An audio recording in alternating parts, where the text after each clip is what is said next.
श्री स्वामी समर्थ. लवकरच मराठी वर्ष हे संपणार आहे आणि मराठी वर्षातील शेवटची संकष्टी चतुर्थी 6 मार्चला शुक्रवारी आहे. या दिवशी आपण एक वेळ व्रत उपवास नाही केला तरी चालेल, परंतु गणेश मंदिरातून आपल्याला एक वस्तू घरी घेऊन यायचं आहे, ज्यामुळे आपल्या घरातील गरिबी नष्ट होईल, दारिद्र्य संपेल. ही वस्तू आपण घरी आणून त्या वस्तूचे काय करायचे याची संपूर्ण माहिती आपण आजच्या या व्हिडिओमध्ये पाहणार आहोत. व्हिडिओला सुरुवात करण्याअगोदर तुम्ही जर चॅनलवरती नवीन असाल आणि पहिल्यांदाच माझे व्हिडिओ पाहत असाल तर चॅनलला सबस्क्राईब करा. व्हिडिओ माहितीपूर्ण वाटला तर व्हिडिओला लाईक करा. आपल्या घरामध्ये बऱ्याच वेळेला आर्थिक समस्या असतात, पैशासंबंधीच्या अडचणी असतात, घरामध्ये पैसा येत नाही किंवा आलेला पैसा टिकत नाही, कर्ज जे आहे तर ते काही केल्या फिटत नाही, ते वाढतच आहे, किंवा काही केल्या आपल्या घरामध्ये धनसंपत्तीमध्ये वाढ होत नाही, धनधान्याचा तुटवडा निर्माण होत आहे. तर अशा समस्येसाठी सुद्धा आपण हा जो उपाय आहे तर तो करू शकतो.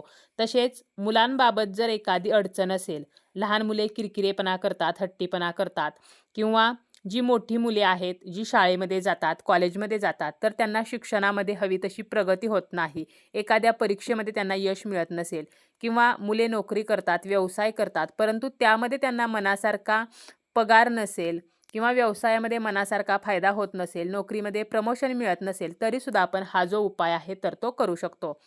गणपती बाप्पा जे आहेत तर ते इच्छा पूर्ण करणारे देवता आहेत, सर्वांचे लाडके असे हे गणपती बाप्पा सुखकर्ता आहेत. ते आपल्या जीवनामध्ये सुख घेऊन येतात. त्याचप्रमाणे ते विघ्नहर्ता आहेत. आपल्या जीवनातील सर्व दुःखे जे आहेत तर ते गणपती बाप्पांच्या कृपेमुळे नष्ट होत असतात. तसेच गणपती बाप्पा हे बुद्धिदाता आहेत, मंगलदाता आहेत, आणि गणपती बाप्पांच्या आशीर्वादाने आपल्या जीवनातील समस्या नष्ट होण्यासाठी आपल्याला गणेश मंदिरातून काही वस्तू ज्या आहेत तर त्या घरी आणायच्या आहेत. या दिवशी आपल्याला सकाळी लवकर उठायचं आहे, स्नान करायचं आहे, यानंतर स्वच्छ वस्त्र परिधान करायचं आहे, शक्य असेल तर लाल रंगाचं वस्त्र परिधान करायचं आहे. आपल्या देवघरामध्ये जे गणपती बाप्पा आहेत तर त्यांची विधिवत पूजा आपल्याला करायची आहे. त्यांना मोदक किंवा बुंदीचे लाडू किंवा गुळ खोबऱ्याचा नैवेद्य दाखवायचा आहे, आरती करायची आहे. आणि यानंतर दिवसभरामध्ये आपल्याला जेव्हा कधी वेळ मिळेल तर त्यावेळेला आपल्याला गणेश मंदिरामध्ये जायचं आहे. जाताना एक मातीचा दिवा आपल्याला घेऊन जायचा आहे आणि या दिव्यामध्ये आपल्याला तूप घालायचं आहे आणि हा दिवा मंदिरामध्ये गेल्यानंतर आपल्याला प्रज्वलित करायचा आहे. त्यानंतर गणपती बाप्पांना आपल्याला हळदी कुंकू अर्पण करायचं आहे, दिव्याला हळदी कुंकू अर्पण करायचं आहे. त्याचप्रमाणे गणपती बाप्पांना आपल्याला अक्षता, दुर्वा, जास्वंदीचं फूल अर्पण करायचं आहे, गुळ खोबऱ्याचा नैवेद्यसुद्धा ठेवायचा आहे. आणि यानंतर आपल्याला काही अशा वस्तू आहेत ज्या गणपती बाप्पांच्या चरणाजवळ असतात, तर त्यातील काही वस्तू आपल्याला उचलून घरी आणायच्या आहेत. तर या वस्तू कोणत्या?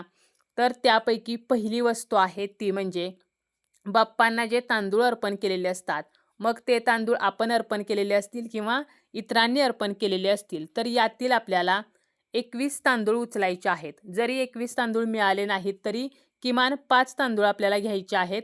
आणि हे तांदूळ घेऊन आपल्याला गणपती बाप्पांना आपली जी पैशाची अडचण आहे किंवा धनासंबंधीची जी समस्या आहे तर ती सांगायची आहे. आपल्या ज्या आर्थिक समस्या आहेत तर त्या बाप्पांना सांगायच्या आहेत, कारण आपल्याला हे तांदूळ जे आहेत तर ते आर्थिक समस्या नष्ट होण्यासाठी आपल्याला गणेश मंदिरातून घरी आणायचे आहेत. आणि म्हणून ही समस्या बाप्पांना सांगून ती समस्या नष्ट व्हावी म्हणून आपल्याला प्रार्थना करायची आहे. त्याचप्रमाणे हे तांदूळ जेव्हा आपण उचलतो तर त्यावेळेला एक एक करत उचलायचं आहे.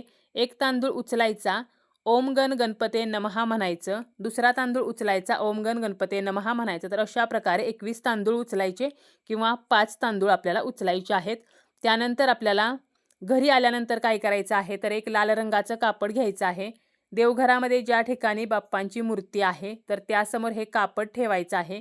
दिवा आपल्याला एक देवघरामध्ये तुपाचा लावून घ्यायचा आहे. त्यानंतर आपल्याला हे जे तांदूळ आहेत तर हे तांदूळ आपल्याला आपल्या हातामध्येच ठेवायचे आहेत. गणपती बाप्पांचं स्मरण करायचं आहे. आणि यानंतर आपल्याला आपली जी धनाची समस्या आहे, पैशाची अडचण आहे, तर ती पुन्हा एकदा बाप्पांना सांगायची आहे. आणि या आपल्याला कापडावरती हे तांदूळ जे आहेत तर ते ठेवायचे आहेत आणि त्या कापडामध्ये त्याची पुरचुंडी आपल्याला बांधायची आहे. आणि 5 मिनटं बाप्पांच्या चरणाजवळ आपल्याला ही पुरचुंडी ठेवायची आहे. या पुरचुंडीला हळदी कुंकू फूल अर्पण करायचं आहे, धूप दीपाने ओवाळायचं आहे आणि त्यानंतर 5 मिनिटानंतर उचलून आपल्या तिजोरीमध्ये ठेवायची आहे किंवा आपण आपल्या पॉकेटमध्ये, पर्समध्ये सुद्धा हे तांदूळ एका लाल कागदामध्ये बांधून ठेवू शकतो. तर अशा प्रकारे पैशाची अडचण असेल तर गणेश मंदिरातून आपल्याला तांदूळ जे आहेत तर ते आणायचे आहेत.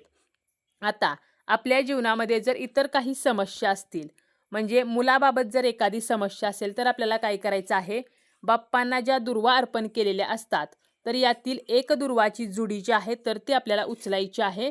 आणि जरी मंदिरामध्ये जातानाच आपण लाल कापड घेऊन गेलो आणि त्याच ठिकाणी लाल कापडामध्ये जरी ही दुर्वाची जुडी गुंडाळली तरी चालेल, किंवा घरी आणून लाल कापडामध्ये ही दुर्वाची जुडी आपल्याला गुंडाळायची आहे. कारण बाप्पांना अर्पण केलेल्या ज्या दुर्वा आहेत तर त्या अत्यंत पवित्र असतात आणि ह्या दुर्वा आपल्याला लाल कापडामध्ये गुंडाळून आपल्या तिजोरीमध्ये ठेवायच्या आहेत.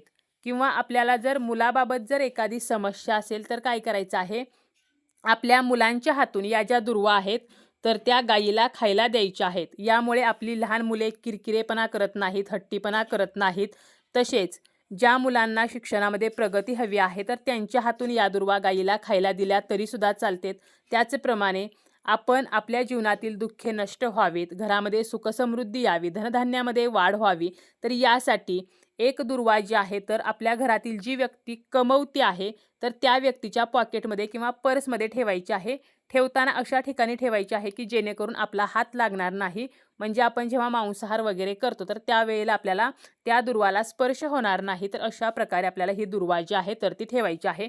किंवा मुलांच्या टेबलमध्ये, पुस्तकामध्ये, कंपासमध्ये सुद्धा आपण एक दुर्वा जी आहे तर ती ठेवू शकतो, जेणेकरून मुलांची अभ्यासामध्ये प्रगती होईल.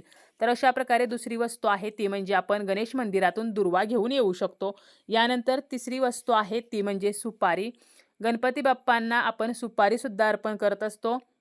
मंदिरामध्ये जर बाप्पांना सुपारी कोणी अर्पण केलेली असेल तर आपल्याला ती सुपारी उचलायची आहे आणि उजव्या हातामध्ये आपल्याला ती सुपारी घ्यायची आहे आणि 21 वेळेला आपल्याला गणपती अथर्व शीर्ष हे तिथेच बसून आपल्याला म्हणायचं आहे. आणि यानंतर ही सुपारी घरी आणल्यानंतर लाल किंवा पिवळ्या कपड्यामध्ये बांधून तिजोरीमध्ये ठेवायची आहे.